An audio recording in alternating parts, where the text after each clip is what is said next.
magaciisa daxan warfaaxim cabdulla warfaa waxaan ka mid ah arday dhigata jaamacadda Al-Imra International University ku jira last year u fadhiistay examkii ugu dambeeyay jaamacadda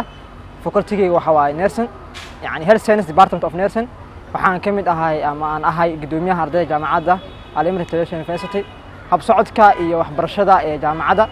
aad aan ugu qanacsanahay ardayda barobarna way ku qanacsan ma sha Allah maamulkayga iyo macallimiinteena aad ay ugu dadaadeen 4 sano jaamacadda dhex joognay waxaan ahay last year si hore u sheegay waan ku faraxsanahay jaamacadeeda waxaan jeclahay ay future inaan master ka diyaariyo jaamacadda Al-Imra International University Dubai Karaal noqdo insha Allah haday macquul noqoto inaan noqdo assistant teacher ama yani macallin caawiye macallin qofka caawina insha Allah ama inaan kamid noqdo shaqaalaha kamid ah jaamacadda Al-Imra ka shaqeyn doon xagga caafimaadka Dubai Karaal noqdo insha Allah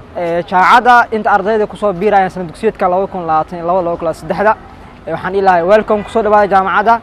jaamacadda waxay haysaa faculty kala duwan waxaa jooga macallimiin